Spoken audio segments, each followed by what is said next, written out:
बिस्मिल्लाहिर्रहमानिर्रहीम। अस्सलाम वालेकुम स्टूडेंट्स, क्लास 9 मैथ एक्सरसाइज 1.1 हमारा इंपॉर्टेंट टॉपिक है नंबर लाइन का। पहले हमने जो है वो आपको इससे प्रीवियस मैंने स्क्वायर रूट नंबर्स को नंबर लाइन के ऊपर रिप्रेजेंट करने का तरीका आपको समझाया। अब हम जो है वो सिंपल जो कंपाउंड फ्रैक्शंस हैं या नंबर्स हैं उनको नंबर लाइन के ऊपर किस तरह से रिप्रेजेंट करेंगे। बहुत ईजी है, इसको एक दफ़ा आप गौर से सुनेंगे देखेंगे तो आपको जो है वो इंशाल्लाह बहुत अच्छे से इसकी समझ आ जाएगी। अब हमारे पास मिसाल के तौर पर एक फ्रैक्शन हमारे पास है, जैसे आपकी बुक में क्वेश्चन दिया गया है। हमारे पास क्वेश्चन नंबर है जी 4×1/3। अब इस क्वेश्चन को हमने जो है वो नंबर लाइन के ऊपर जो है वो जाहिर करना है। अब इसको अगर हमने नंबर लाइन के ऊपर जाहिर करना है तो हमने क्या करना है, किस तरीके से कि अगर 4×1/3 है, इसको हम लिख सकते हैं 4 + 1/3, यानी 4 से हमने जो है 1/3 पार्ट जो है वो आगे जाना है। तो अब इसको रिप्रेजेंट करना है नंबर लाइन पे, तो उसके लिए सबसे पहले आपने क्या करना है, नंबर लाइन को ड्रॉ करना है।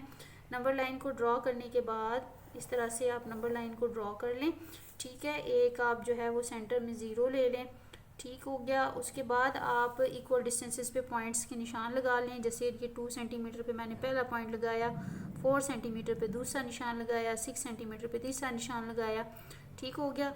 अब इसी तरीके से जो है वो 8 सेंटीमीटर पे तीसरा निशान लगाया और आगे इसी तरह सोन, ठीक हो गया। तो अब हमारे पास क्योंकि ये एक पॉजिटिव है नंबर, तो हम जो है वो ओ की जो है वो राइट साइड पे यानी पॉजिटिव नंबर्स की साइड पे जो है वो रहेंगे। अब 4 से आगे हमने 1/3 जाना है। अब यहाँ पे हमने जो निशान लगाए हैं वो 0, 1, 2, 3, 4 एंड आगे जो है इसके हमारे पास पॉइंट था 5, ठीक हो गया। अब 4 और 5 के दरमियान हमने रहना है। 4 और 5 के दरमियान हमने ये देखना है कि इस फ्रैक्शन का जो नीचे वाला पार्ट है वो क्या डिजिट है। यहाँ पे है 3, तो हमने 4 और 5 के दरमियान जो स्पेस है इसको इक्वली 3 हिस्सों में जो है वो हमने डिवाइड कर देना है, ठीक हो गया। 1, 2 और ये हमारे पास हो जाएगा 3, ठीक हो गया। अब 1, 2 और 3 हिस्सों में ये तकसीम हो गया, यानी ये नीचे वाला हिस्सा 3 था तो 3 हिस्से बना देने, 4 है तो 4, 5 है तो 5।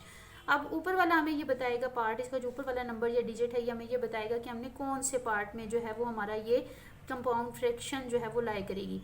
तो क्योंकि वहाँ पे 1 है तो ये हमारा जो फर्स्ट यहाँ पे है 1, ये जो 1 है ये हमारे पास शो करेगा 4×1/3 को, ठीक हो गया। और अगर इसी तरीके से हमारे पास अगर कोई नेगेटिव कंपाउंड फ्रैक्शन है, जैसे मिसाल के तौर पर हमारे पास बुक में दी गई है -2×1/7। अब इसको हमने नंबर लाइन पे जाहिर करना है, तो इसको हम लिखेंगे -2 और जो है वो इसको हम लिखेंगे -1/7, ठीक है। माइनस माइनस प्लस हो जाता है, साइन माइनस का आएगा। तो अब आपने उसी तरीके से नंबर लाइन जो है वो ड्रॉ करनी है।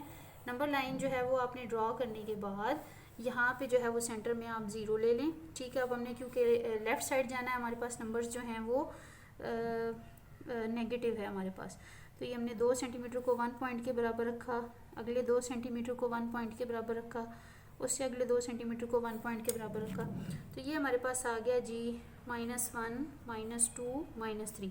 अब हमने -2 से आगे जाना है, ठीक है, लेकिन जो है वो 1/7। अब -2 और -3 के दरमियान जो है वो हमने 7 पार्ट्स में डिवाइड करना है इस स्पेस को।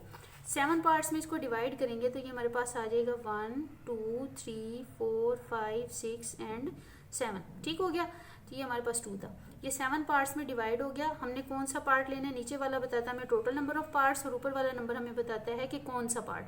ये 1 है तो -2 के बाद ये जो पहली लाइन होगी ये रिप्रेजेंट करेगी -2×1/7 को, ठीक हो गया। इस तरह से हम कंपाउंड फ्रैक्शंस को जो है वो आसानी से ड्रॉ कर सकते हैं। तीसरा जो इसमें एक अहम पॉइंट है वो है हमारे पास अगर एक सिंपल फ्रैक्शन है, मिसाल के तौर पर अगर हमारे पास है 5/8, ठीक हो गया। अब 5/8 जो है इसको हमने नंबर लाइन पे जाहिर करना है, तो जैसे हमें यहाँ पे नज़र आ रहा है कि ऊपर एक छोटा डिजिट है, नीचे एक बड़ा डिजिट है, तो इसका जब इसको डिवाइड करेंगे तो आंसर जो है वो हमारे पास <1 आएगा। इट मीन्स के 0 से बड़ा होगा लेकिन 1 से जो है वो आंसर छोटा होगा। तो इसको हमने नंबर लाइन पे रिप्रेजेंट करना है, तो उसके लिए आपने उसी तरीके से जो है वो नंबर लाइन ड्रॉ करनी है, ठीक हो गया। अच्छा जी, नंबर लाइन ड्रॉ करके ये सेंटर में आप इसके 0 ले लें। अब पॉजिटिव नंबर है तो हम पॉजिटिव साइड पे जो है वो एक निशान लगा लेते हैं, मिसाल के तौर पर ये 2 सेंटीमीटर, ये 4 सेंटीमीटर, हमने इतना ही हमें ज़रूरत है। ठीक हो गया। अब ये हमारे पास आ गया 1 और 2। अब ये आंसर क्योंकि लेस देन 0 है, इसका आंसर जो है हमारे पास सॉरी लेस देन 1 है, इसका आंसर 0 से बड़ा होगा लेकिन लेस देन 1 होगा। तो हमने 0 और 1 के दरमियान जो है वो टोटल 8 पार्ट्स में डिवाइड करना है। 1 2 3 4 5 6 7 एंड ये 8। ठीक हो गया। ऊपर वाले नंबर में बताएगा कौन सा पार्ट, 5वां पार्ट है। 1 2 3 4 5, तो ये जो 5वीं लाइन है, 5th जो पार्ट है, ये हमारे पास होगा 5/8। तो इस तरीके से हम जो है वो नंबर्स को और फ्रैक्शंस को जो है वो नंबर लाइन के ऊपर रिप्रेजेंट कर सकते हैं आसानी के साथ। उम्मीद है आप सबको जो है ये समझ आ गया होगा।